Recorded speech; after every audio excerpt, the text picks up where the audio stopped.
Hello, everybody. Good evening and welcome to the finale of Prime Meta League Season 1 as we enter our final week and subsequently our final match, which is our fearless best of 5 playoffs.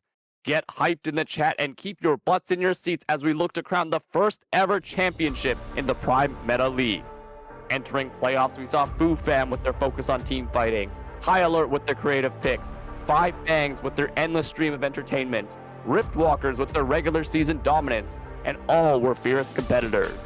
But only two teams remain, and that is Forge Whale Riders and Team Nautilus. These two teams will enter tonight, and only one team will leave, with that winning team earning the coveted prize of $1,000.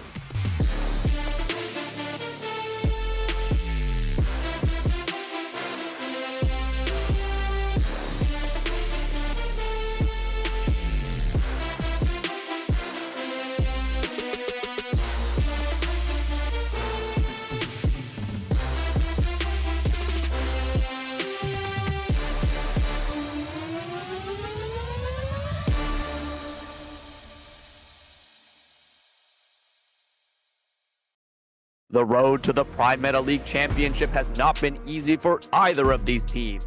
Both Forge Whale Riders and Team Nautilus were in the losers bracket, where one bad series could have meant their hopes in the grave and their championship dreams destroyed. Even the casters, in all their infinite wisdom, rated these two as the lowest in the collective power rankings. But the casters, the audience, and most importantly, their competitors were proved wrong because these two teams have shown us that they have what it takes to be a Prime Meta League finalist, and they're going to leave everything on the Rift today. Jump straight into the game here. Pretty standard lane assignments, no crazy level 1 cheekiness, so it's all good for now. But yeah, we're just going to have to see how this goes. I was just going to finish my thought from before, but Frozen Ace, if he's able to be creative and get those early ganks off with the pillar, I think, if he targets the bottom lane and gets Kaisa ahead, I think that's, kind of where he wants to look for. It does look like they're going to be pathing towards the bottom lane. I don't think that we're going to see any ganks anytime soon when it comes to the early game, like the level 3s and 4s. I think we're going to see a double full clear out of both of our junglers. Trundle's ganks in the early game, especially against a bot lane, are really sad. And Wukong too doesn't have any CC, but can deal a lot of damage. So we'll see. Oh, and we got a trade. Yeah, just an early crash down from King Rolly pressuring Atomic Waldo. Like you said, tattoopotato, Rel is, a little bit better. It's just that Rakan Smolder is such a sad level 1. Mm-hmm. Yeah, they're very clearly getting the push here. Rakan starts Q, which is very standard against the engaged support here. Not being able to take their own W to fight because it's just too dangerous to go in as Rakan level 1. Yeah, very dangerous. You kind of want that Gleaming Quill for that early heal. Zac and King Rolly are going to hit that early level 2. No aggression from them here, so looks like Ogmush and Atomic Waldo are respecting that power spike. Zacian and the Madman kind of trading like top laners usually do. I think Sion usually wins these until about level 3, but after that, Mordekaiser's usually being able to just like kind of smack down on him and get the passive stacked up without much issue. And then in the jungle, like you said, just power farm until you hit 6. But mid lane is going to be where most of the advantage, as John already has push on Winter. Yeah, the Orianna does push pretty hard in this lane. We're going to see probably an explosive dragon fight coming out at around 6-7 minutes when both of these junglers are at their level 5s and 6s and have done a couple of full clears. That's what they're going to be aiming for. Full clear into gank bot. Every jungler's dream.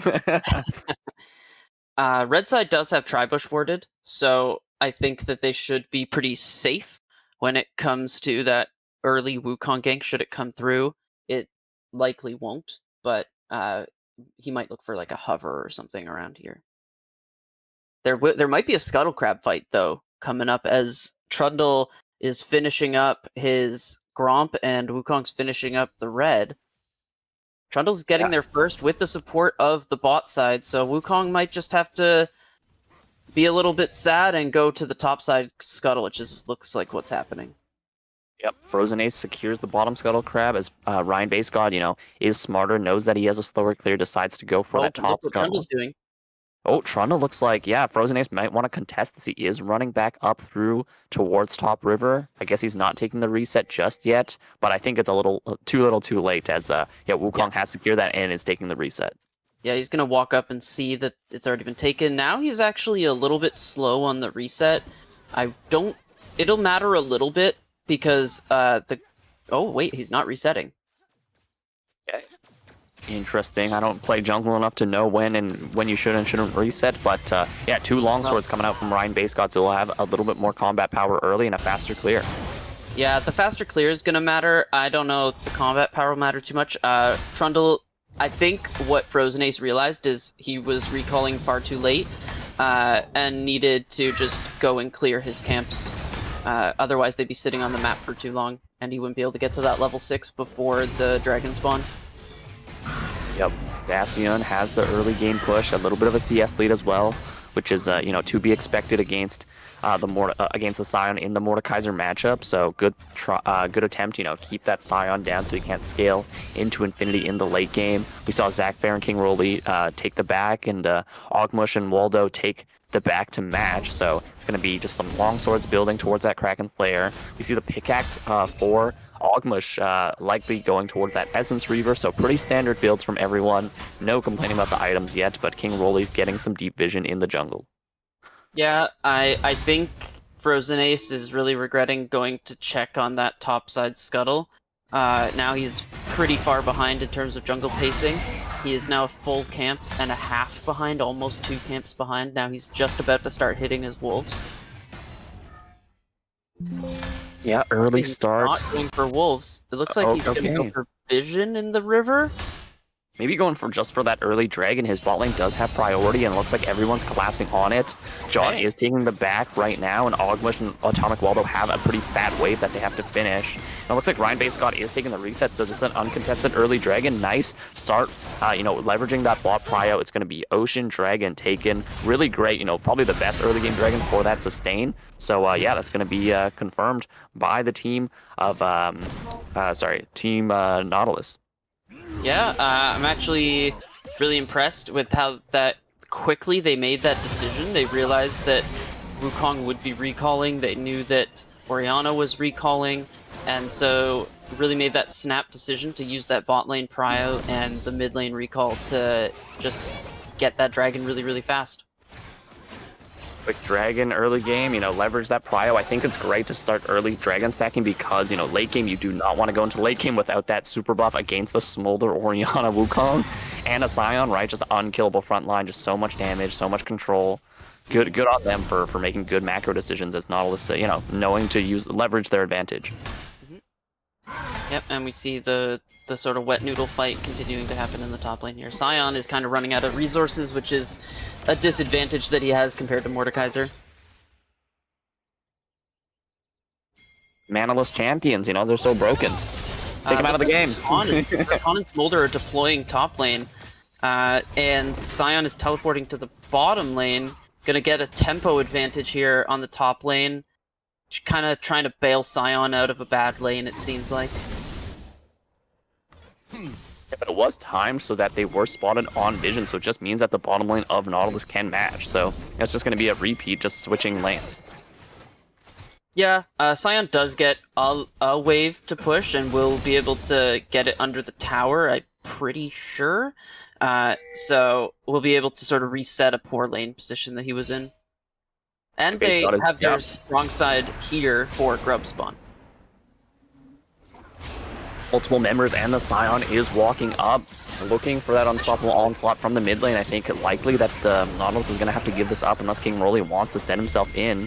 The Snot Bubble goes and hits 2, but now the Cyclone in. Frozen Ace is taking solo as Winter's trying to fire back. Frozen Ace taking low as well as the Mom gets called down. Atomic Waldo gets the knockup, and the charge in, the ultimate runs straight into Zacian's TP. Can Zacian use the Death Realm fast enough? I think he got it onto Ogmush. Ogmush is getting run down, but his entire team is running away as Zacian is in the middle of 5. Gets it with another knockup from the Madman. He is just in the bounce house. It's 2 kills for free on the side of Forged Whale Riders as they secure the grubs as their reward. A bit of over-aggression without the players there from Nautilus. Yeah, the teleport came in, I don't want to say late, but maybe just probably shouldn't have contested the grubs here, knowing that they had all 5 available to them faster than red side. Yeah, it doesn't seem like the Rise was kind of in position to contest that either. I think both Rise and Kaisa, with their short range had to run away from the Wukong, and they're fighting a very struggling front to back, and King Roly doesn't have level 6, doesn't have the Magnet Storm to engage. Just a very hard angle for them to look. I would have preferred if they just kind of sacked this one and wait for a team fight off maybe a first item power spike or a level 6. It looks like, okay, Nautilus decided not to go back to the bottom lane. Sion is here to defend this wave, which Sion's very good at doing. Sort of getting farm against 80 carries. He is able to just kind of soak it up. Yeah, I think this is very advantageous for Whale Riders because, Sion's okay with just kind of collecting farm. Mordekaiser does need more gold to be effective. You can't really bully the Sion if you're not next to him, as we see some trading go down, but Madman is just so tanky. Shattering Strike and the full stacked Plasma just does nothing to him. He's happy to be in this lane. Yeah, he's still 3/4 health, and that was their sort of full combo there.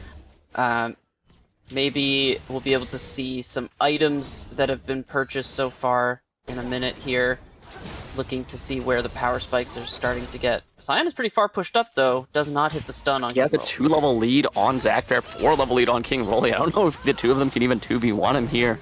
They're just going to, kind of beat down on this Sion. The Plasma stack is doing good damage. Fully stacked lethal tempo as the heal is up. One more stack of it. Ooh, the Madman just barely gets it alive. Death's Grasp from Zacian misses both targets as Frozen Ace is here looking for a gank.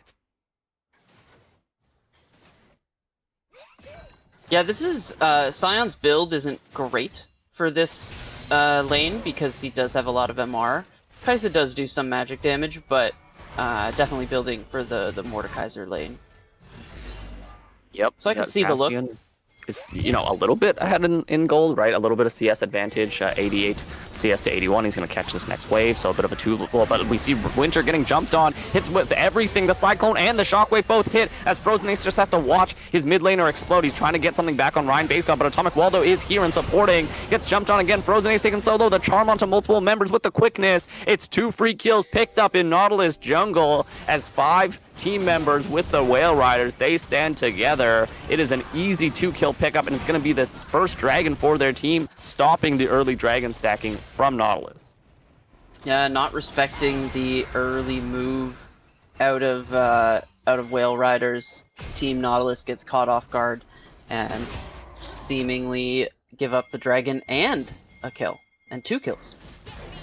Yeah, felt very disrespectful. I think Winter doesn't even have first item yet when the Oriana's already finished one and has the completed boots, which are very powerful, right? The Trundle doesn't have Trinity Force yet. You're just kind of trying to scrap for no reason. You have no vision, your team's not there. It's just very hard angle to look at.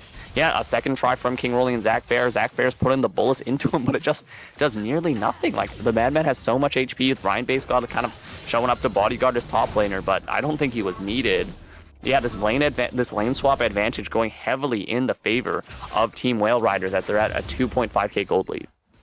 Yeah, but you can see the theory here. Kaisa does deal a lot of damage to Sion if they're able to free hit on him, and will get even more of that damage once the Kraken Slayer comes in. So a sort of structured team fight could do pretty well for Kaisa. Frozen Ace going for the gank. The Pillar of Ice hits, smites him to slow him down, but John is so fast with the dissonance, just sprints himself out of there. It's a very hard gank to complete. Yeah, phase rush as well, like you said, just, phase rush plus dissonance. How do you get out of there? How do you get that kill on this Oriana running faster than Usain Bolt? This is not Oriana, this is a real human right now. And if we're looking at farm, how the lane swap sort of turned out, I think it was good for the Sion. And isn't able to get the interrupt on the ult there. Even in CS, and the bottom lanes are pretty much even in CS too. So I think this is pretty To good. the death realm, Zacian sends Ogmush in. He has a 2-level lead, but Atomic Waldo is kind of fielding when they're out of there. Zacian misses the first obliterate now. Zacian realizes he can't take this fight, gets knocked up, but now we have the backup of the round. Now John's getting jumped on by Frozen and Zach Bear. Killer Instinct into the backline. He's so fast, but one more bullet to the back kills him. Atomic Waldo and Ogmush are now running away from this 2v2. The mom is called down. Atomic Waldo is taken so low. It's a nice look onto the mid laner of Whale Riders as John gets taken down with no flash. He actually burned it in that fight, so great look from Frozen Ace and Zach Fair to secure a much-needed kill on their AD carry. Yeah, as we see the top laners laning Going again? Okay. Ooh, I thought they were going to keep going for that, but no, yeah, please continue. Yeah, with no ult on Zach Fair and no ult on Frozen Ace, there's not really a shot of killing Sion there. It's kind of fun to see the top laners and the supports laning together here. With Mordekaiser and Rel. Yeah, Rel, I mean, is doing her work, breaking down the resistances. I think both Ogmush used both summoners to get out of that fight with the Mordekaiser. Stops a key back. That might actually be meaningful as this is coming up soon on the Rift Herald. So Zacian still has TP. King Rolly does have the summoner spellbook, but doesn't have teleport equipped. Okay, Zacian's gonna not take the back. He's sitting on a massive mountain of gold because he hasn't backed in a while. You see a lot of first items coming in. Wukong does have his Trinity Force before the Trundle does, and that's pretty meaningful.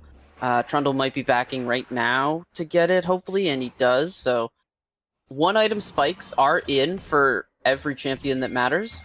Actually, every champion has their first item, including the supports with their lockets. Interesting that Rakan chose to go locket instead of the redemption that we're seeing a lot of supports pick up. But either way, this Rift Herald fight is probably as even as Nautilus could hope for. Yeah, I think it's the 2k gold lead, has not moved at all since when it was established. Oof, Zach Fair taking a big chunk from the attack of Orianna. But yeah, they're posturing around this Rift Herald. They might want to fight for it. I think you have to have Zacian take away someone key like the Orianna. Yeah, I think he has to get something on the Orianna. Frozen Ace looking for the pillar to catch any unsuspecting targets. But since they're all posturing here and Zacian decided to go mid, that is going to be first turret taken on the side of Team Whale Riders. Yeah, which does give them feats because they did get the first 3 kills as well. Yeah, I guess Nautilus just being a little bit inefficient with their decision making, wanted to contest the Rift Herald because they realized that they do all have one item, and their opponents also all have one item, so they're as even as they could hope to be at this stage in the game when 2,000 gold down. So they really wanted to be able to make that play, but they weren't able to pull the trigger in time. Whether that's, Raleigh missing the engage or Frozen Ace or whoever, just not being able to get that engage that they wanted, and Mordekaiser, a fight. Onto Ryan Basegod as Atomic Waldo runs away. Now Ryan Basegod is in the middle of multiple members. He's getting beat down by the Mordekaiser. One more obliterate. He flashes the wall but still dies. The Chomp, the Bluetooth auto attack gets him over the wall. And that is the jungler dead right before the dragon spawns. That was a great look from Zacian, just flashing over so aggressive with that death round. But we're seeing a TP from John here. King Rolly looking to cut the wave. Zach Bear is here to back him up. I don't know if they can defend this. Realm Warp going in. Who is here? It's Winter and Zacian, but Zacian has no ulti. Winter gets the Rune Prison as Atomic Waldo taking a nice knockup onto King Rolly. King Rolly so tanky somehow, though. As we see, damage is getting traded back. Zach Fair jumps in with the Killer Instinct, but taken so low. Unstoppable onslaught is not blocked by anyone. He runs straight into the Kaisa and gets the kill. Zacian now knocked up by the Decimating Smash and dies for it. King Rolly now taken so low, ripped apart by the command attack into the Dissonance as Winter's the only one left alive. He gets chunked under turret. The Madman is tanking every turret shot. Will he finally die? He will not. And they got the dragon, they got the jungler, but they traded literally everyone else for it, as it's 4 kills for the side of Whale Riders. Yeah, I liked the thought of defending that tower, but some mechanical misplays as well as just a couple of mispositionings coming out of the Nautilus bot lane ended up making it so that was kind of a disaster. Yeah, it was a disaster indeed, and I'll let you elaborate on it more on how that team fight went down. But my key thing was that Zach Fair jumped into the backline with, he's only a one-item Kaisa. He can't just rip apart everyone, like Kaisa should at this level just yet. Yeah, no, Kaisa needs some support to be able to take out the backline here. Can't do it all by herself, which she doesn't have a lot of diving support. Like, there weren't any flanks coming. It was very front to back with how the Rise ult was just plopped down right in front of the enemies. I feel like maybe a flanking Rise ult could have been a bit more effective here. Oh, we got to fight. Wow. Onto two. King really jumps out and gets alive, but now on the counter strike, Madman getting jumped on, Subjugate on him as Frozen Ace is bonking him, but he flashes, gets the blast cone. Both of them go over the wall. They're airborne. Can Frozen Ace catch up? It looks like he cannot. Zastian locks someone into the death round, but now he's just out of it in a 1v3. King really can do nothing but watch his top laner die. John is taking over this game with the help of his team as the Madman is just playing interference, distracting the rest of the members of Nautilus. Yeah, Sion is definitely doing what Sion is supposed to do in this game, and we're going to see a Rift Herald charge down on tier 2 turret. They'll probably take it here. I don't think anything Rise can do will stop them. It is so important because none of these players are at the true item power spike, which I think where Rise and kind of Kaisa are very strong. It's a second Herald charge in, but again, Kaisa just gets instantly deleted by the Cyclone and the Shockwave. Excuse me. We talked about it before, right? The ball delivery will just insta-kill you if you're not positioned well. Yeah, and sort of this is what I was expecting to happen from draft, is the Wukong Orianna just doesn't let Kaisa play the game. Sure, she can ult, but you can only ult if you have character control, and they just don't let you have it before you're dead. As we see the Otacon getting tickled here, I don't think they're going to go for it. They are quite ahead, a 7k gold lead at 20 minutes, but I don't think they're as ballsy to go for the Otacon right now with everybody up. I if you're do in love the shoes, a good Otacon throw. Yeah, we call it Intacon in this league, as it seems like every team fight is won or lost around that. But Tattoo, what do you think about Nautilus? If you're Nautilus, how do you get back in this game? You need to get 2 items onto Rise and Kaisa, and I think you give up whatever the next objective is. You've got 2 dragons. You don't need to fight for the next one. You put Rise in a side lane where he unquestionably wins against whoever gets put there against him. If it's a Scion, he can definitely out-wave clear the Scion. If it's the Orianna, he can out-pressure the Orianna and move faster with Realm Warp. So I think you just gotta set up uneven fights using your Rise pressure in the side lane. Right, the Rise is so good at collapsing on the side lanes.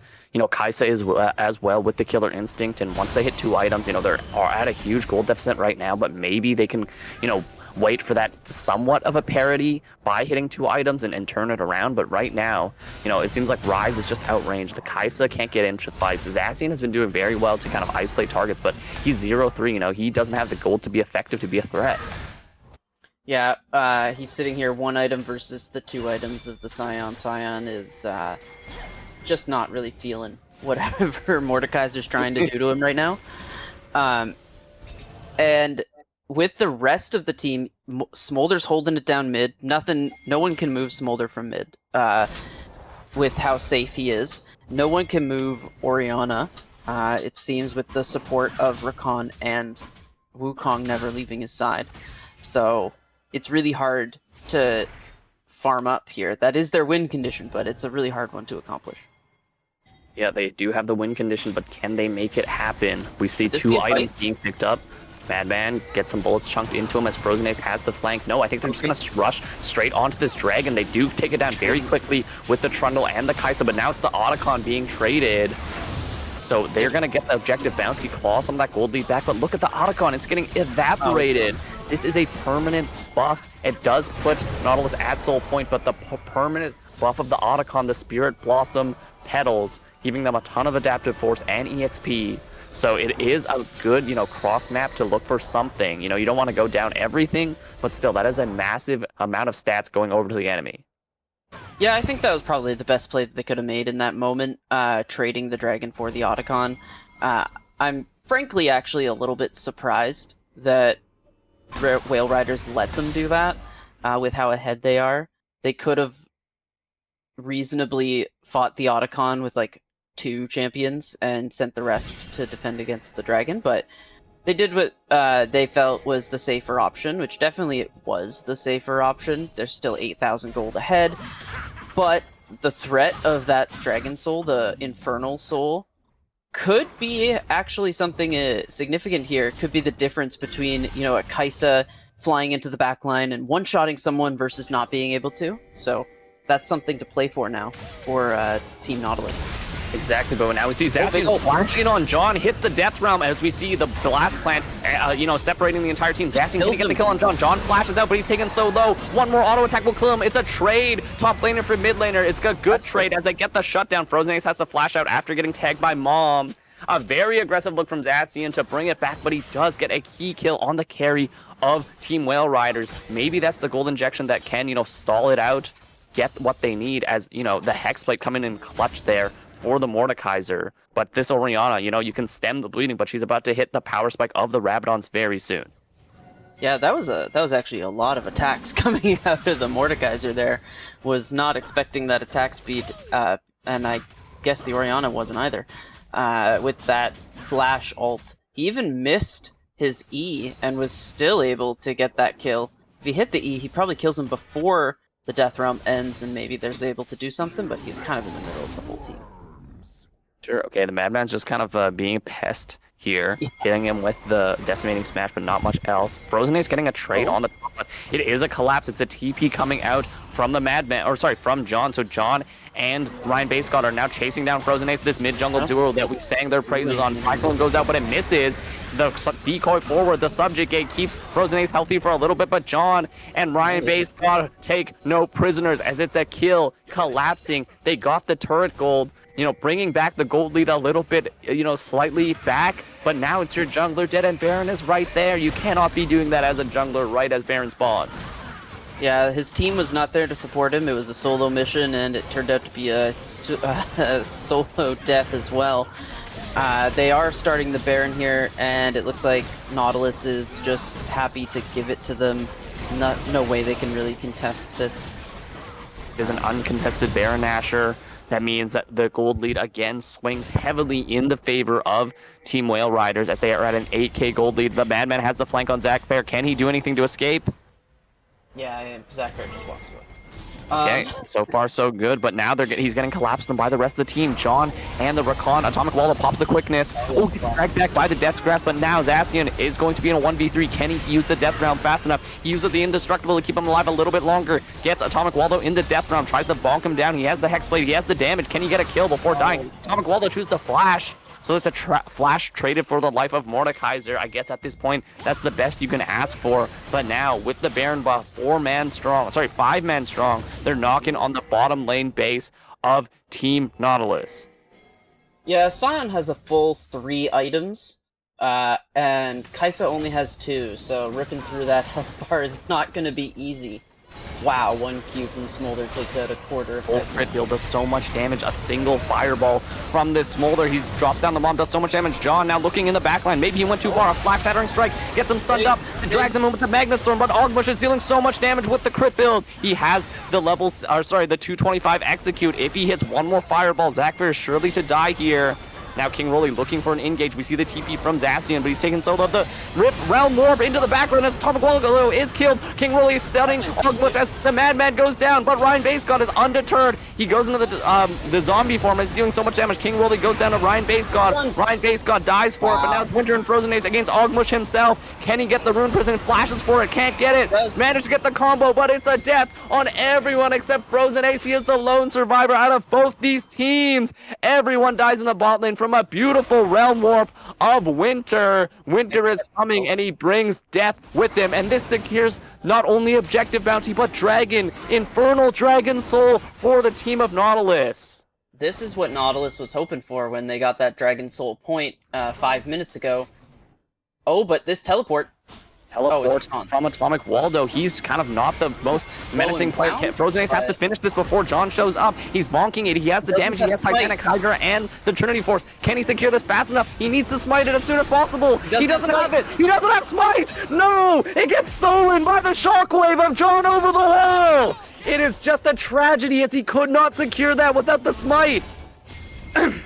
Yeah, that is really hard to see. That was the play that they really needed, and unfortunately, Trundle was not able to take it down in time. Another tragedy for Team Nautilus. Absolute tragedy. We thought that might have brought them back in the game, but it could not. And now Atomic Waldo gets a knock-up on a Winter. Winter hit up by the Cyclone. He's tanky, but not tanky enough. He tries to run out with the Phase Rush, but he just gets jumped on. One more Nimbus Strike finishes a King Roll. He just absolutely exploded as Ogmush is on 3 items. Winter is not longer here to defend his team as Zacian goes down as well. John on 3 items. They're just a powerhouse, and it is, they had hope in maybe the first bit of this game. The Madman's just tanking the turret. They're gonna get the inhibitor turret. Are they gonna push for the end? They're gonna end the game here with the... I think Oriana's probably gonna teleport in again to try and help them end the game here. Yep, with full resources. Death Cap, half a Void Staff, so... nothing for the damage from Ogmush as we see Frozen Ace and Zac Bear at their final stand. Zac Bear just taken solo. Killer Instinct does nothing as he's ripped apart by Mom. The flames breathe down and melt everyone on the team of Nautilus. Water in this tournament beats fire apparently as game 1 in a dominating fashion. We saw hope from Nautilus, but it was not enough as game 1 again is taken by Forge Whale Riders, who are looking strong in this championship bout.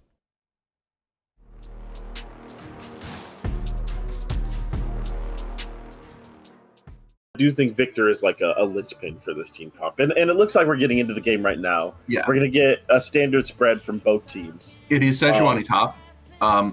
Yep. Forge Whale Riders, Nautilus with the Jinx comp. Jinx really is all their damage, but Jinx herself doesn't have any agency over the game.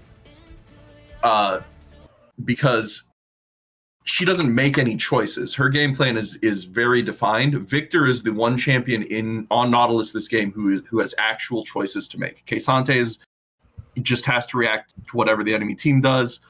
But Maokai and always your jungler has agency, but Victor's the only other person on this map who has like a choice in what he does.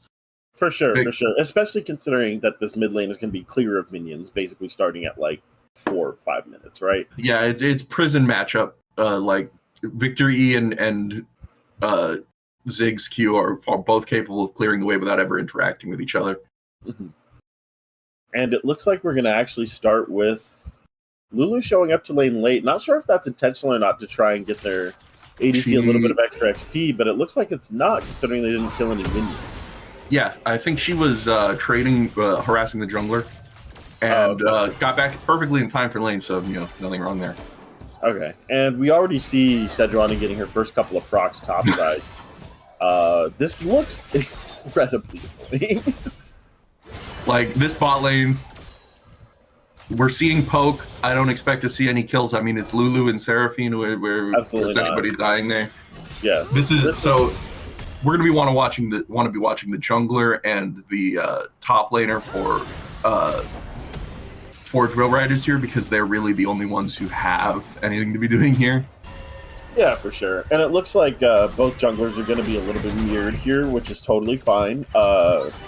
Forge Whale Riders does have really, really good wards for the early game. But in exchange, you're going to be missing wards that are actually covering ganks once the Maokai makes his way bot side. John and Winter are trading mid, but not in a way that's going to put either one of them in danger. And it looks like we're going to have pings out from Nautilus, going ahead and spotting out Ryan Base God heading topside. Sejuani already trying to put the freeze on the K'Sante. Not really sure if we're exactly succeeding, but that seems to be the idea. And bot lane is just going to keep shoving until they get fully poked out of the Jinx end, because that's really all she can do. Yep, it's very even so far. Everybody's fairly even on CS, although Sejuani's dropping a bit to Kaysanté. But it's just going to be a slow early game for the moment. Hopefully Jarvan will make something happen soon. Oh, we've got a little opportunities popping up here in their bot lane. But just remembering that both teams are not exactly exerting kill pressure at this point in the game. Zacian does look like he's going to take a pretty reasonable amount of trade here. But he's going to go ahead and knock the second one on the turret. That's 2 turret shots. That's so huge. And that's going to be first blood going over to Zacian. Amazing spot to be if you're the K'Sante in this lane. Incredible play by Zacian. Just like to know the ranges, to know your very small timers, and know you can get her in tower range there with that pull combo. That's just K'Sante mastery right there. Not to mention the minions also blocking the Sejuani, and I'm going to credit Zacian for that, even though I'm 100% sure it wasn't intentional. But the minions blocking Sejuani for the extra turret shot was just really, really, really important there. Zach Fair is almost at the point where he's been poked out of lane here, though. This is not a safe space to be if you're the AD carry. No, I imagine that we're going to see Zach take the back here. They're going to lose, I think, one wave to that, but you gotta. Sejuani is now in quite a rough position because K'Sante, you don't want to see him get a level advantage on you. That is a very scary thing to be looking at. K'Sante even is pretty manageable. K'Sante ahead is very, very frightening. Not to mention the fact that Negatron Cloak plus Reju beat is actually just like so much effective HP throughout a given lane, right? You've already started Thorn's Ring, so your sustain is already a little bit worse than the K'Sante's. Now it's one of those things where like not even your trades are really going to be doing a lot to this guy, even when you get the good ones. Is Zacian running magical footwear? I am unsure. I would assume not with the grasp. Yeah, but if I think that's the only justifiable reason to not buy boots instead of the bead. Sure, instead of the bead. It's boots. You take less damage by not getting hit by skill shots. I mean, I don't because I don't dodge the skill shots, so I don't buy boots. Yes, but these players are supposed to be good. No. You simply tank everything like a grown man, and you deal with it. Zacian trading with Madman, and it looks like we're going to get Forge Rail Riders securing this dragon uncontested. Maokai was just not there in time to contest. He was on top side of the map. It's a hard spot to be for Maokai, I would imagine, though, because despite the lead, bot side camps are up. He wants to be on the bot side of the map. I think he's just a bit slow on the reaction on this one. For sure, but it's also one of those things where like Maokai doesn't exactly have the best clear, and it doesn't really get better until he finishes a Bombi Cinder, although he does have the Cinder. Yeah, he does have the Cinder. But also his bot lane took a back that would put them arriving to lane as dragon spawns, which isn't exactly an optimal position if you're looking for cryo, especially considering that Ogmush and Atomic Waldo have successfully built a freeze, and they're turning it into a slow push here. Just not a dragon you can easily get as a juggler, I would imagine. No, it was a good timer from Forge Rail Riders and a good shot to notice that dragon was theirs for the taking there. For sure. And capitalizing on those small things, right? That's how you get more and more advantage as the game goes on. And it's worth noting, like, speaking of small things, like, Sejuani is having to use a lot of her mana to farm. Maybe that's one of the reasons why we don't see her in lane as much, is that she has such a her mana pool. Yeah. That's how we keep junglers out of lane is we make their mana atrocious. Yep. Kane's mana is bad. He can only cast every spell 7 times before he's out of mana at level 6. I play lane Kane. You cast E twice before your first back. You get 2 E's. But E doesn't do damage, so like why are we casting it? You know what I'm saying? Yeah, Lane Kane is kept out of lane by the fact that he starts the game as half a champion and has crippling mana problems. Otherwise, he half a champion thing seems strong. A little bit more critical. No, it's the mana. Oh, it's okay. Sure, my fault. Kane's off meta. He's almost there. If his meta was better, he would absolutely be playable top lane. We are seeing the Maokai go in. It's going to match, but then we're also getting some really well-timed TPs off from the side of Forge Rail Riders in order to keep this gank from really happening. Looks like they're going to use the top laner's time in order to get grubs, which is going to mean that the Madman is going to be playing perma-weak side this entire game. Very clean choice from Forge Rail Riders here to just immediately decide, well, we're not contesting bot tower. We're just going to trade this for grubs, which I think is a good decision. Kaysante getting more gold by taking plates off of this bot tower is like not ideal, but I think you're very happy to trade that for the permanent upgrade of grubs on Nautilus. Well, we love a man who knows what he wants, right? Like, this is just good, clean, responsive macro, which is something we haven't seen from every team at this tournament, but might be why these teams are actually still here and other teams aren't. Jinx has cleanse, I just noticed. Jinx, okay, yeah, that's a very, very cleanly. This kill is going to go over to King Raleigh. Oh my god! He's not dead! He's healing so much. Zach Fair is now in trouble. Ryan Basegod coming in from the side. He has Flag and Drag and the ulti. Is he going to go ahead and pop all of it? He's going to do his best. He uses the flash. He misses the ulti. He's going to be able to hit it. He's trying to get out. King Raleigh already spent his. Not going to have enough CC to kill Ryan Basegod at a turret, and that's going to be absolutely huge for Forge Rail Riders. Really responding well to the dive that Nautilus was originally trying to pull off with their own rotation from the jungler. Incredible timing and just a very, very good thing to happen. Oh, and it looks like we're going to find another catch onto the Madman here. Poor guy is just really, really feeling it, playing this weak side spot. Yep. Also, do not go Sunfire Cape in. Get the CS, get the CS. We got the CS. That's the correct choice. Do not go Sunfire Cape into Kaysante. I don't know why we're rushing Sunfire into this team comp. Don't do this. No notes. Don't really know why either. You're absolutely right, top keeper. Buy the Bomby Cinder. Just sit on it. You can buy Bomby better Cinder items. is a really good item. Yeah, it makes sense. You don't want to. She's been spending all of her mana on clearing the wave. Yeah, exactly. You don't need to finish the thing. No, you really don't. Into Kaysante Victor. There should be like a guidebook for competitive League of Legends as to like the items you need to finish and the items you don't, and we should just call it Bramble Best. It changes every patch. I mean, for a long time, if you were actually throwing the game, if you weren't buying Morella Nomicon first on literally every mage.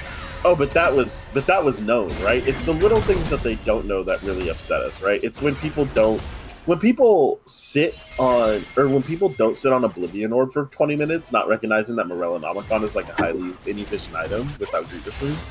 Like, yeah, come on, guys, what are we doing? Like, we know numbers. All right, but anyways, looks like we're gonna get a rotation on Dragon. Completely uncontested Dragon. Looks like it's gonna be uncontested. Malachi throwing out an ulti, which is actually gonna lead to potentially a couple of kills coming out here. Seraphine's going all down. of their team. Seraphine's gonna go ahead and disappear. Yeah, Seraphine's gonna stand still, rooted for 5 seconds as her papered body disintegrates. Very, very good choice for Malachi to just go.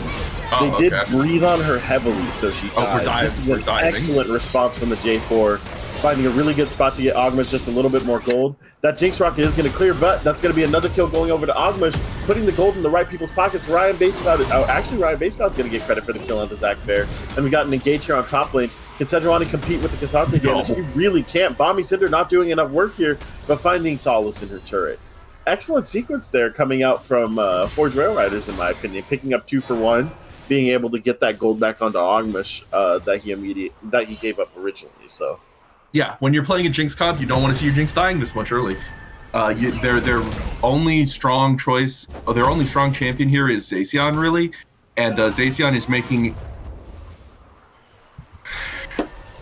hay of the Sejuani. Honestly, he is 30 CS ahead with an excellent wave. Is that a Kainic Rooker? Oh yeah. Yeah. What are we doing? No. The item's good because Sejuani does magic damage, right? I'm sorry. So what is this? The magic damage. What are you smoking? What crack are we smoking, Zacian? I did not read the Sejuani page that closely. I actually don't know. Where is your sheen, dog? You don't need it. Sejuani does do mostly magic damage, but it's so pointless to build into that. It's like looking at Ornn and going, oh, I need armor to deal with Ornn damage. What you do? Ornn is so strong. It does so much damage. That's like 10%. Where is your sheen, dog? Kaysante player without sheen, actually just naked. No, this is pacifist Cassante. You don't understand. This is Cassante of no violence. Well, you know, I think Forge Rail Riders has a really excellent chance to win this game because their keeping this Jinx down really well. I mean, she's about... I think she's even on gold with the Ashe. It's hard to tell, but I believe that she is... slightly behind. She's slightly ahead, but not a lot, and not an unfixable amount. Excellent gate here coming out from the Maokai. Winter's taking a ton of damage, though. That's going to ultimately end up trying to be a trade, and it looks like we're going to go ahead and have John getting out of there. Ryan Basecott's going to be able to walk away pretty clean. Maokai just doesn't have enough damage by himself to be able to kill him. And that's going to be just another solid move from Forge Rail Riders with a really good counter gate. Victor with the Blackfire Torch. That's what we need to buy. I think Blackfire Torch is fine. It's not, because it does so much damage. No, it doesn't. There's no damage. But Victor needs to do damage here. Victor needs to do damage. If Victor had bought Ludens or Lichbane, they get the kill in that gank. Oh, sure. No, you're probably right about that. I have that headache. I mean, how much bonus damage does Blackfire do, though? Like, it is a lot, right? Like, as the game goes on. It maybe doesn't have the same spike that Ludens does. But I would imagine if the game goes as long as they want it to go, Blackfire eventually is a little bit more valuable, no? Blackfire Torch doesn't represent more damage value than equivalent purchases until the dot has been ticking for, like, a total of 20 seconds across however many champions. It's a team fight AoE item and meant to deal with beefy bruisers and tanks. So I see the thought process because we are into Sejuani and Jarvan. Yeah. But your job isn't to kill the Sejuani or the Jarvan. You're playing Victor. Your job is to kill Ziggs, Ashe, Seraphine. Okay. You have Jinx. Jinx is there to kill tanks. Is what Jinx is for. I'll say I'm a little bit more with this Blackfire Torch than maybe you are, but I've been wrong before, brother. It's not the Kanik Brooker in top. It's a suboptimal choice, but a definitely defensible one. Not that anybody would actually troll with are really, really important. No, I think Zacian is definitely, like, I see the thought process. It's not fully realized. I see the thought process. I see the hamster running on the wheel. You know what I'm saying? Oh, and it looks like we've got an all-out coming in from Zacian, and for 4 damage. And Gene looks really good here, man. Like, this is why you buy an armor item first on K'Sante. By the way, it is not just because most top laners are AD. It's because everything in the game that isn't a champion does physical damage. You can't tower dive an armor. Oh my god, that's a big coming out. Yeah, Ashe, get Ashed. Yeah, I love Ashe. Should have sidestepped it. They're so funny. Yeah, should have flashed, dude. I mean, if you get hit by the Ashe, the cross-map Ashe ult, and you're not in the middle of a fight, it's because you weren't paying attention. I mean, you can see the arrow, you can dodge it, but it is very hard to notice just random. Yeah, but I'm just vibing, you know? Oh, this is a really good Seraphine ulti, though. Oh, Jesus. Oh, my God. Huge. That's a dead mount. Ziggs did 3 damage. Batman coming in from the back, finding but that Jinx has cleanse. He has to know that. Very big. We're going to end up with the kill on Raleigh here, but John is really in danger. That's going to be a J4 coming in, but the damage is interrupted. The all-out is going to go ahead and pull J4 all attached to his Nexus. Oh my god, we're ultimately left for 2 people standing on the side of Nautilus in exchange for 1 on the side of Forge Rail Riders.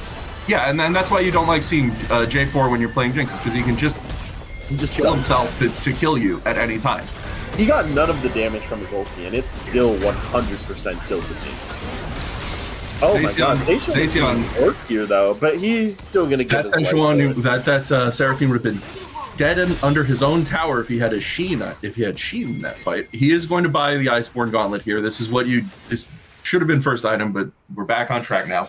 But see, if he had Sheen, he wouldn't have had the 250 shield from Rookern to stop all the magic damage coming from Ziggs. So he took 3 tower shots in that fight with no who's winning, you know what I'm saying? Like, really, who's getting the dub here? And this is the critical thing. It's why you have to buy armor more so than MR as your first purchase on tanks, is because towers do physical damage. Yeah, for sure. You being able to get your dives off earlier is obviously extremely valuable, especially in games like this, where like both these teams have showed throughout the season that they have a strong willingness to do that. The Madman not looking super healthy up top. Definitely going to have to back off of this wave. But let's talk about that flank from him was really impressive considering the spot he's been in this entire game. Oh, absolutely. This is one of the advantages of the Sejuani pick, is that even though it's a kind of a cheesy lane pick, it's still Sejuani. You You're still press valuable. hard. Yeah, you're still very you still press the Sejuani. It's a tank.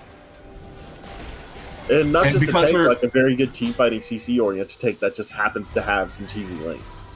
Because her passive provides her with so many free tank stats, she still remains a reliable tanky engaged champion even on low econ. That's why she's so strong as a jungler. So Exactly. even if she gets behind, she can still do fine. Sunfire is like not. Oh, another Ash gank. Oh no, Winter. Okay, first time. This time it's Zach Bear. First time is a freebie. Second time, that's your fault. I believe J. Cole said, first time fool me once, second time won't fool me again. You even got the stuttering, awkward cadence correct. Yeah, I got you. Like, All right, Forge Wheel Riders. And Forge Wheel here's an Riders put all-out. out a lot of pressure on the Nautilus team here. This is. I swear the Cassante is hitting the Sejuani for fun. Like, they're not doing anything to each other. They're just like, oh, this seems entertaining to like hit my buttons on something. Yeah. Big whiff there on the charm, but that turret is ultimately going to go down for the zoning. J4 using his ulti to peel himself. He's ultimately he's going to give his life though. Which That's is not who you want, but tier 2. Oh, yes. John is going to go ahead and give the Ziggs. kill on the back end. This slow The from Axe Jinx. is actually huge.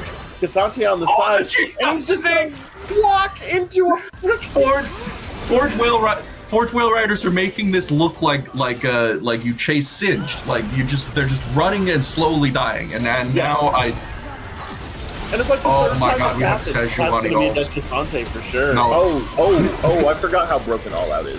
Kesante, Chinese text, 400 CS, D1B. Oh my god. 200 years, champion design.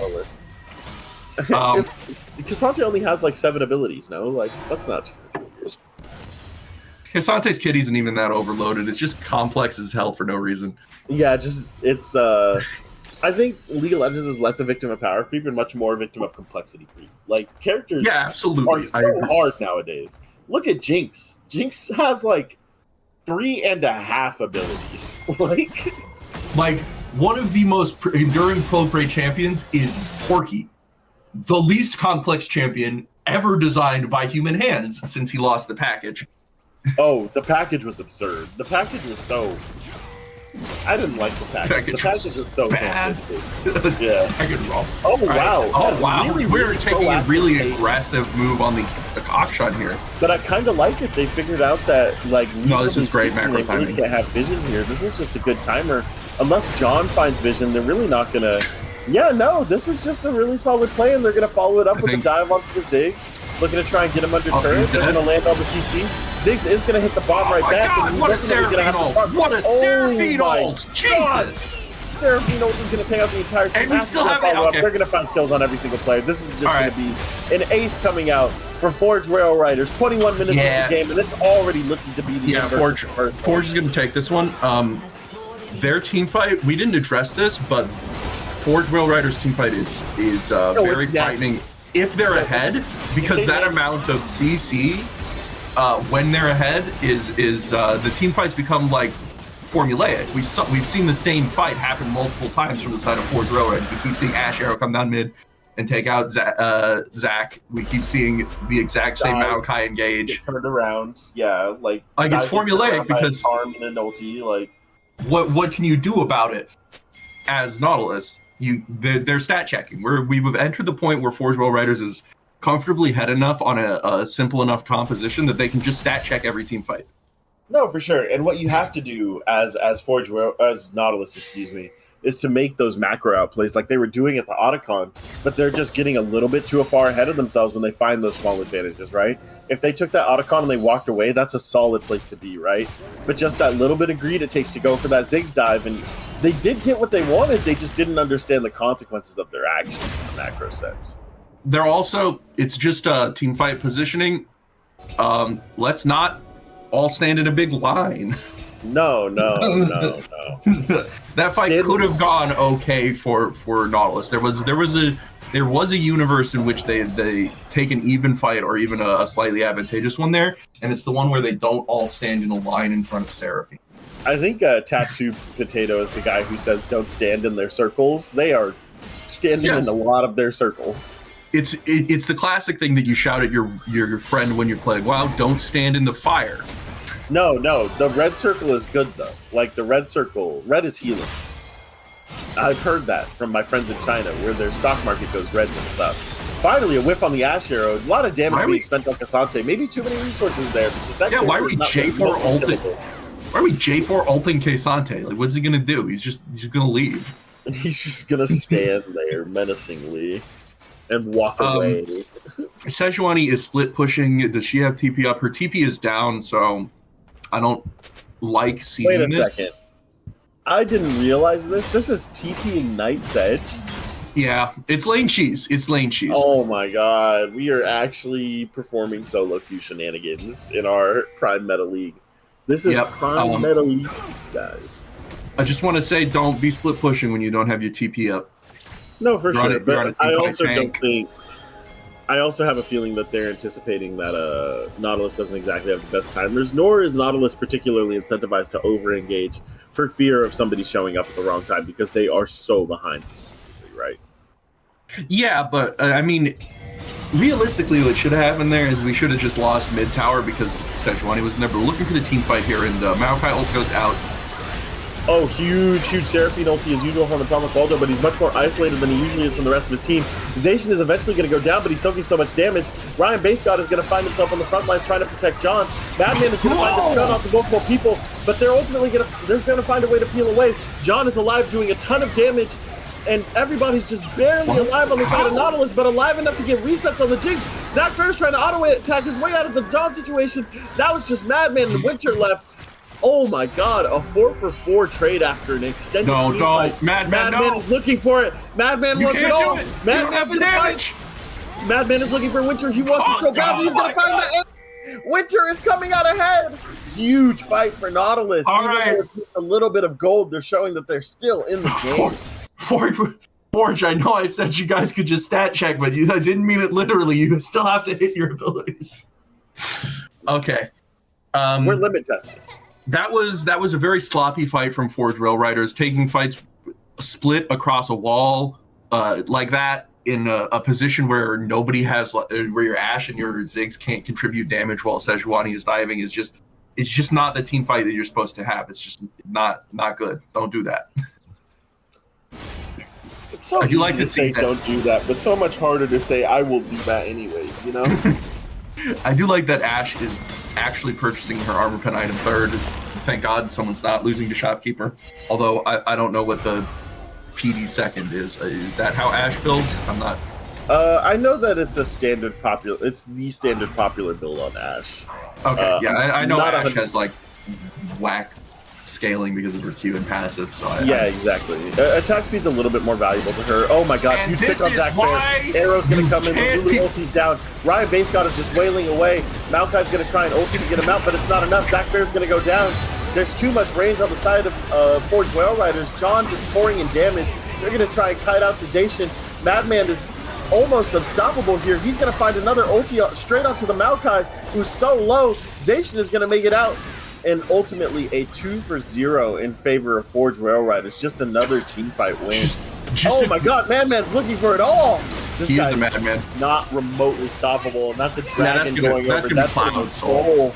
That's going to be Cloud Soul. That's unbelievably huge for Forge Rail Riders, and that's really what I mean about the J4's Jinx interaction. Like, no one else was even on screen. Jinx literally had to stand AFK inside of the J4 ult for a solid 6 seconds and wait to die to Ziggs from 6 years away. I was gonna say J4 is not even at the point where he's still like actually one-tapping Jinx, but Ziggs being like within 7,000 units of the character is enough to get the one shot. Yeah, Forge Rail Riders is going to secure both major map objectives, leaving them with Dragon Soul, Cloud Soul, the most important, the most critical one, and Baron buff. They are fully in control of this game. They're going to reset, and they can do whatever they want here.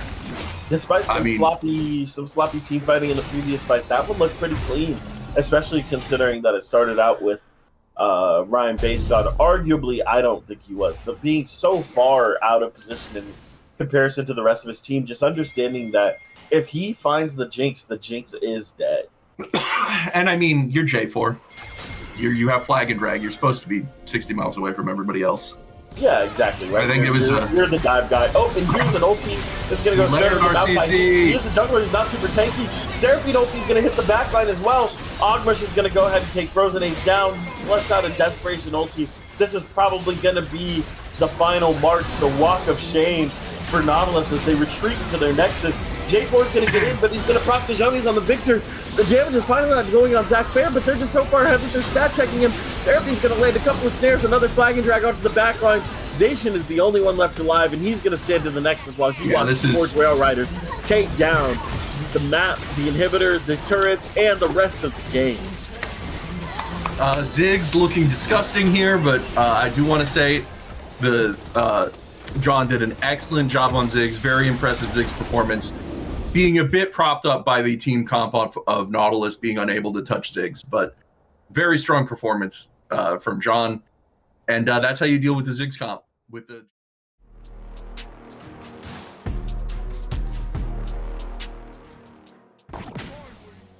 Anyways, we're here in the game. We see a ward going on the Raptors.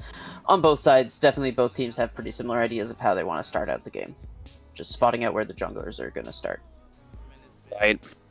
Right, it is. Everyone in chat, get excited. Squids up or whales up as we go into game 3 here. Will Whale Riders be able to complete the clean sweep, or will the team Nautilus be able to drag down their opponent and bring it back for one game? Let's see how it happens, as Zach Fair and King Rolly already have some early push. I think the Caitlyn's very strong at early levels if you're able to stack the headshot. So it's up to them to kind of take control of this lane. Yeah, and you know what my prediction was for a 3-1, so I'm definitely biased caster here rooting for Team Nautilus. So we'll see if my prediction is right, and if Caitlyn can actually take over that lane. Wild enough, Leona is playing really far back against the Poppy here. They aren't shoving. Sivir seems to be able to shove quite well against this Caitlyn lane. Yeah, the level 1 Ricochet, nothing to scoff at, but I thought Leona would want to walk up a little bit more, maybe look for something like, an early Zenith Blade, go in and get some damage, but it looks like they're just going to give up push, so a bit worrying in the early game, but maybe at the level 3 power spike they will get something done. Winter getting pressured in this melee versus ranged matchup, as, it looks like Zacian has early push on the set like we expected. Yeah, we're just going to have to see which one of these lanes gets pushed first, as the early ganks are going to be a big deal. Yeah, but like we said, we're probably not going to see any early ganks, though our junglers are pathing from bot to top, recognizing, at least Frozen Ace, recognizing that bottom lane is going to be pretty hard to gank for until level 6. In terms of the Leona positioning, I think... Oh, here we go, a fight!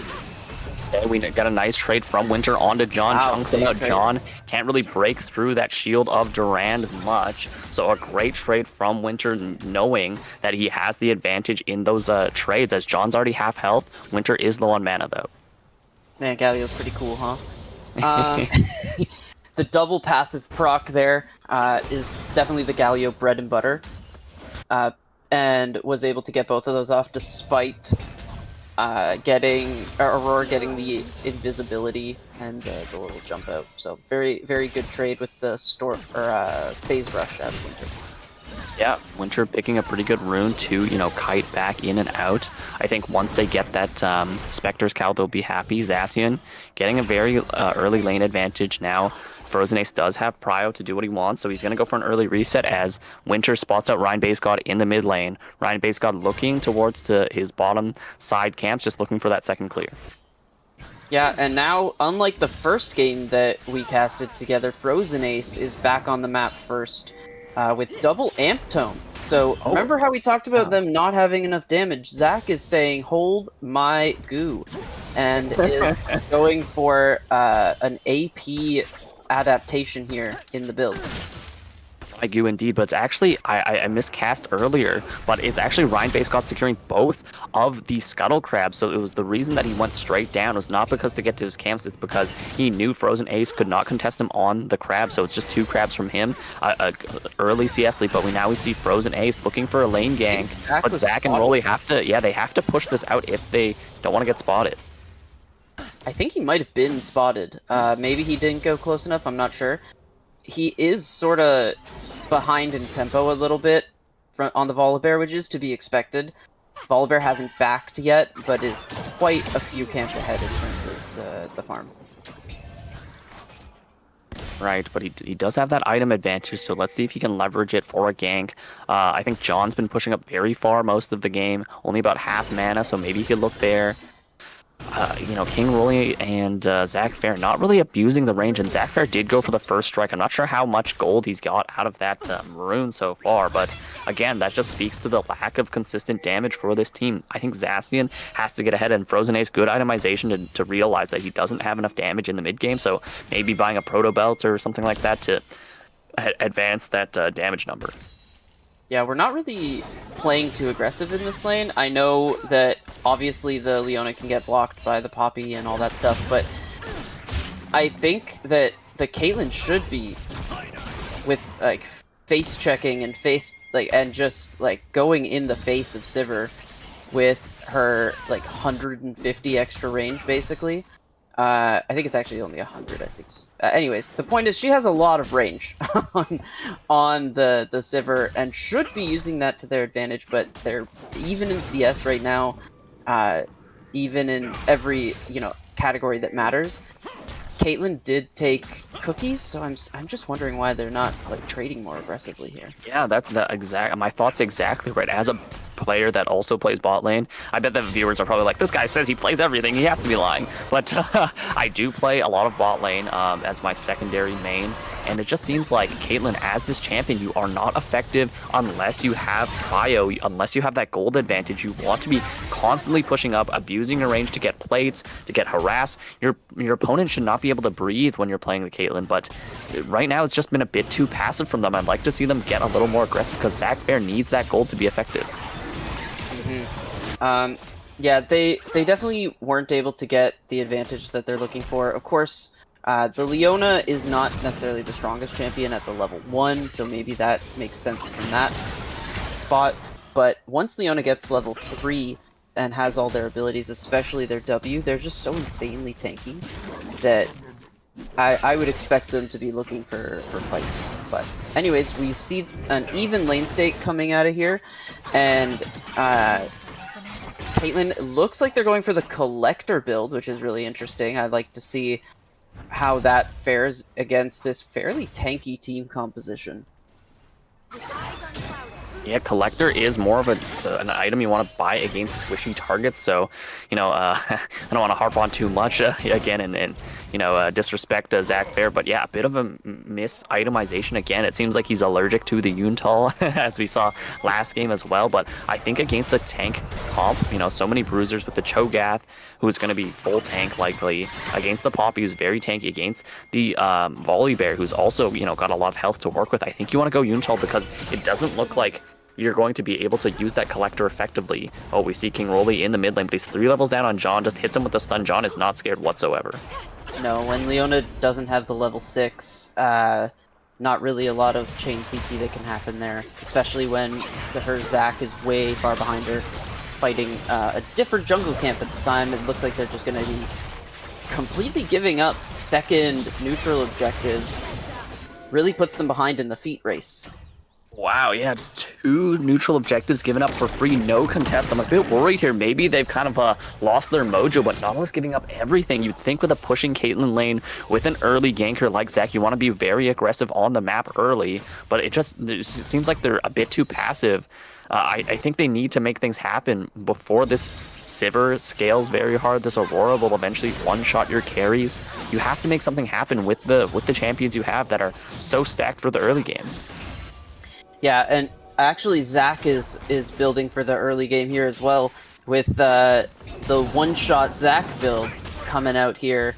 I'm really excited to see this happen once. First Oh, gank here we as go. Frozen Ace goes in, Elastic Slingshot hits nothing but a nice Solar Flare, but it's between worlds. Can John get to the other side? He does. Jumps across. It gets him safe, so it's just the ult invested for the ult of Leona, so a trade there. But John, you know, is still not dead. There's still no kills here as we see the dive getting spotted by Atomic Waldo. Frozen Ace is here, but he's not that tanky as Ryan Base God rotates. King Rolly gets stopped by the Steadfast Presence. The Frozen Ace can't really get in due to the Steadfast Presence. Ogmush is here now. Call of the Hunt. King Rolly is likely to die here as he gets chased down. Blast Cone to the enemy base. You're running in the wrong direction as the kill is given over to Ogmush. First blood at just about 10 minutes. So first blood going over, first 2 objectives going over. Everything is lining up for Whale Riders right now. Yeah, might have been over before we loaded into this game with how it seems like the team Nautilus is actually playing here. They're just kind of giving everything. They're going for plays that don't really make a whole lot of sense. Like once the Zach E misses there, I feel like you don't really try for the rest of that play.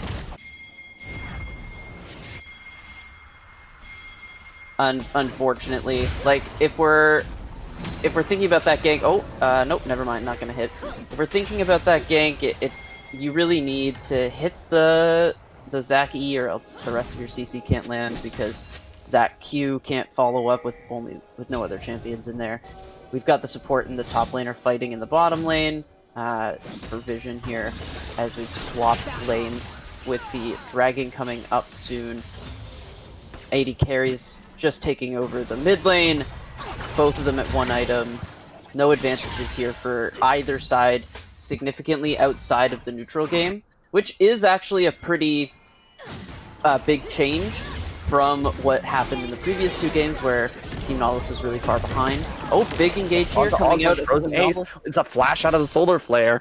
A nice look from Frozen Ace. Gets that key summoner away from the AD carry right before the spawn of the dragon. Does this mean they can contest? We'll have to see. Yeah, I think that could be their window. Sivir not having flash means they can only get out of 1 of the crowd controls with their spell shield, which could make the difference. You're getting bullied in the lane here between worlds. Hits from John. John's just poking him out, but it's likely he doesn't have enough damage to kill him.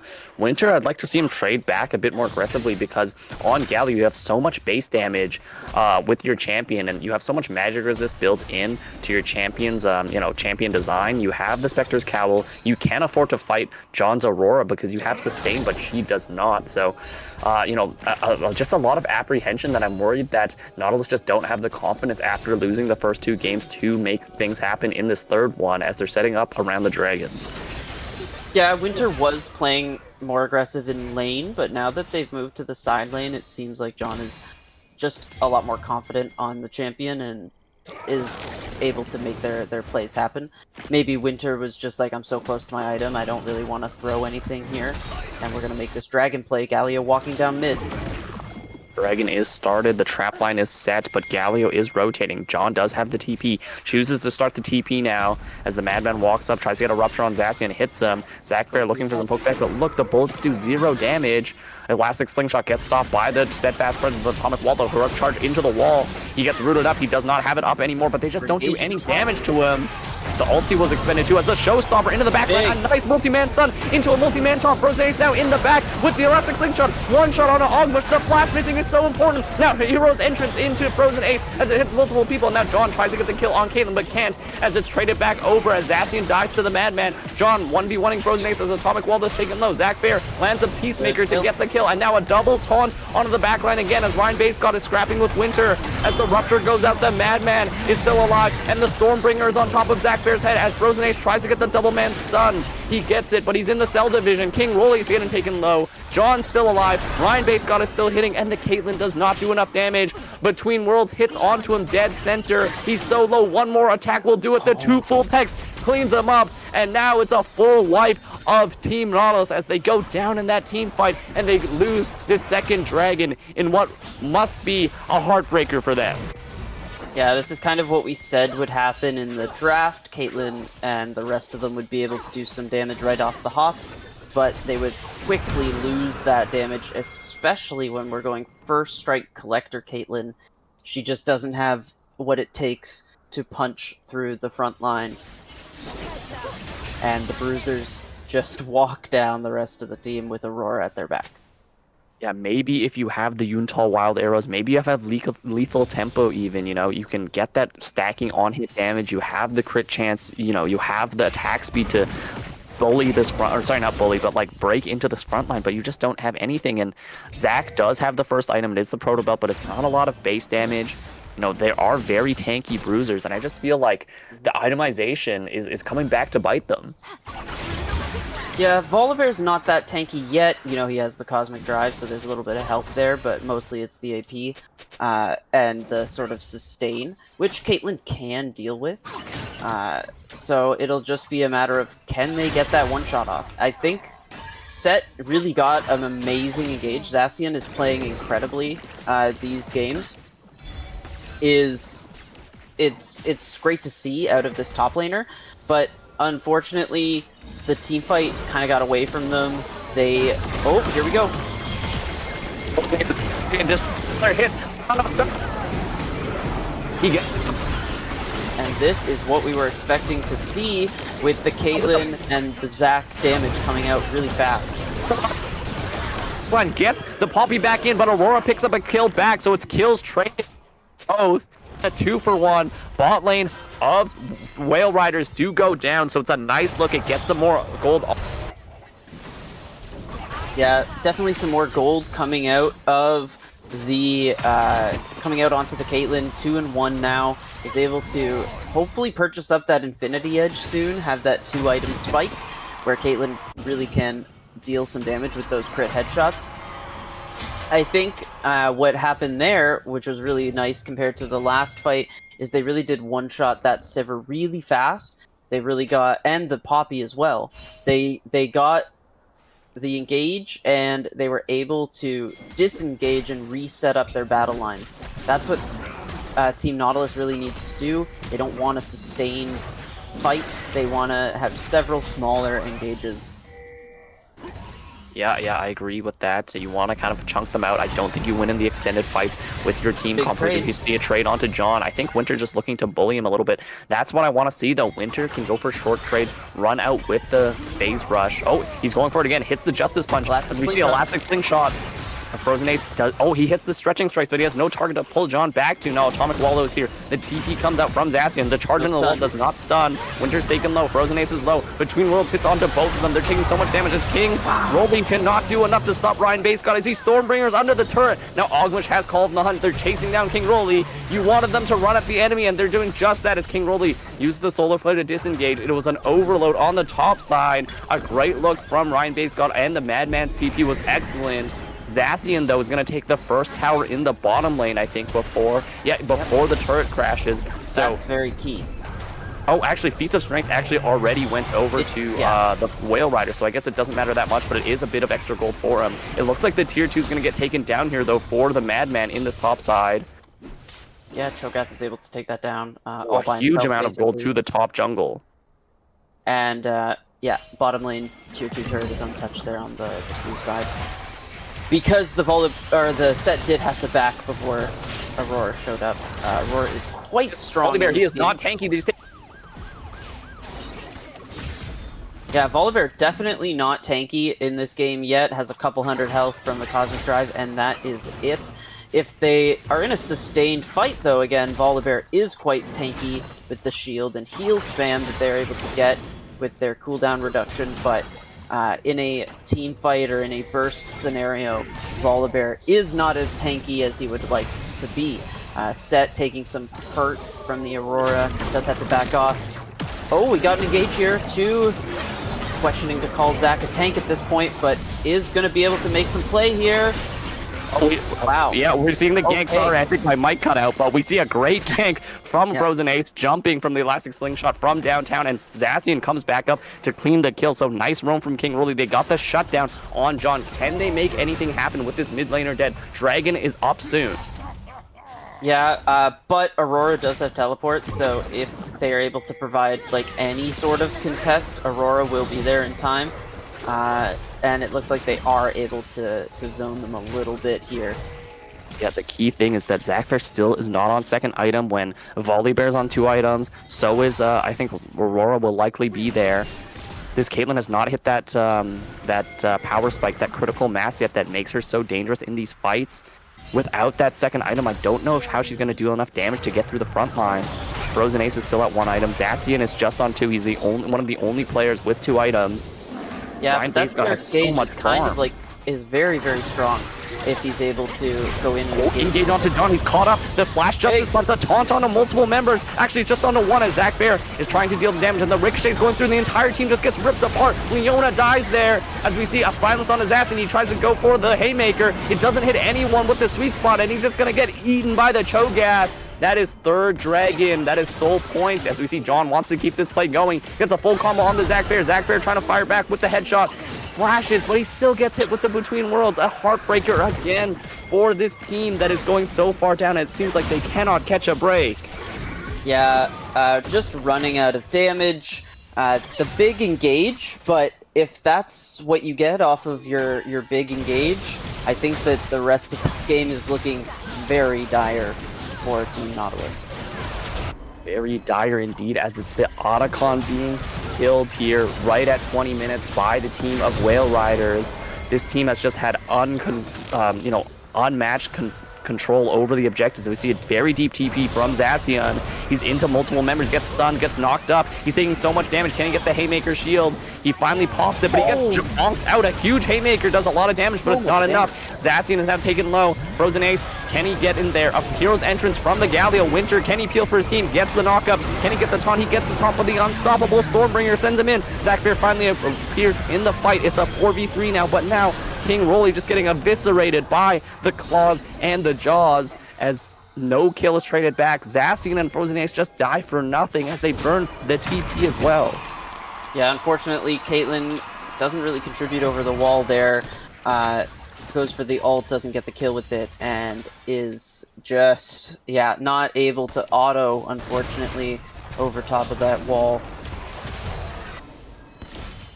No autos indeed, as John's looking for him, hits the full combo. He's taken so low. I think a full combo of the, the twofold hex into the witching just takes Zachfair out almost instantly. Zach is on 2 items though. I don't know how they're going to come back in this game. It's a 7k deficit, soul point, and Otacon. Yeah, I think what they need to look for are some picks, some proactive Galio ults, not the reactive ones where they're trying to save a teammate, be going for engages, overload a side of the map, and just try and make some plays. Because, if you do have Galio and Zach jumping on top of someone, together they do have enough damage to burst down like an Aurora or a Sivir, or a Poppy even, considering Poppy is basically full armor at this point in the game. So they do have some avenues, but they're getting fewer and further between. Fewer and further between indeed, as Winter's getting bullied by John. John is nearly, he's on 2.5 items now. The gold deficit is massive. You have to find an overload somewhere. I think King Rolly's been doing their best, doing a very great job looking for ganks, had secured a couple kills, but again, the damage problem that we keep bringing up because it's so prevalent, you do not have any way to kill the Cho'Gath or the Volibear. They're both 5, 0 and 6, and 3, 0 and 6 respectively. Winter just getting run down by this police bear. As we see, he's fully stacked lethal tempo. The Frenzied Maul does so much damage. Winter underneath the turret. Can he get the phase rush? We see the Piltover Peacemaker dealing some damage, but it's doing nothing. As we see a huge Keeper's Verdict send out 2. The overload on the top side doesn't do enough, as Winter just gets ran down by the Volibear. Ryan Basedown, nearly 200 farms, 6 kills, 3 items. This Polar Bear is unstoppable. Yeah, that's what we were talking about with the Volibear. If it's a 1v1, he can 1v1 basically anybody on the Rift right now. And that is what we just witnessed. It wasn't so much a fight as it was a massacre, but that is the power of the Volibear. See a gank onto the Madman. He dodged the elastic slingshot, but the Let's Bounce does good damage. Zacian, can he get the stun with the Showstopper? He does not choose to use it. He's charging up the Haymaker, but the Madman is not dying. He's turning this into 2v1. He eats the Zaka, a nice jelly dessert, just free for him in the 2v1. Now Atomic Waldo has the Summoner Spellbook Teleport, runs it in. The Showstopper is used onto Atomic Waldo, but he barely takes any damage. The charge into the wall after the flash, and the Madman turns around a 2v1 with the help of his support. It is untenable now, this situation, as there is no remorse for anyone on the Rift right now for Nautilus. They cannot overload a side lane. They cannot win the team fights. It's going to be a slow, suffocating victory for the side of Whale Riders unless Nautilus pull out a miracle. Yeah, not sure what they thought would happen there. Who was gonna take out the, like, 4,000 health Cho'Gath set with his teamfight build, or the half AP Zac. I think that this one is very out of the game right now, Team Nautilus is. I think they just have to go for a desperation play and overload like 5 members while the Aurora's in bot lane. That's the only thing I can think of, as Ryan Base God just mauling King Rolly. As we see in the backline, Atomic Waldo is stopping the engage as King Rolly is just getting ripped apart, and this Volibear is taking no damage. Zacian's in the backline as Atomic Waldo is trying to get a kill, but it just can't do anything. Frozen Ace is here, and now Aurora is here as well, just dealing so much damage. The 2-man taunt does nothing as Zac Bear just gets run down by the Cho'Gath. One more auto will kill him. Everyone's just getting ripped to shreds. It is a massacre on the side of Team Nautilus as Zac Bear is the only one alive. One more Weirding puts him to pieces. It is a clean 5-0 ace. It looks like nothing can stop this team of Team Whale Riders from 6th place in the regular season to 1st place likely in this entire tournament. Can they end the game here? It's looking like they're gonna try. Leona's up now, sets up in 10 seconds. I don't really see what stops them. Hey, King Rolly's the soul support. It's 3 Void Grubs. It's a 5-man push onto the base, 26 minutes. It's the fastest game of the series so far. Zacian is back up. King Rolly goes in, tries to distract, tries to clear the wave. Zacian gets a huge showstopper on multiple members. The stun, but the Haymaker just does nothing. This Elastic Slingshot into the backline. Frozen Ace is throwing his body at the team. Zacian, Sterex pop, multi-man taunt does something. They get a kill onto Aurora. Zac Bear is back now. Can he do enough damage? A huge Stormbringer gets a double kill for this Volibear. Ryan Base God is just mauling them. They tried valiantly, but in the end it did not amount to much. In a 26-6 victory, it is going to be a 3-0 clean sweep for Forge Whale Riders, who are your first ever Prime Meta League champions.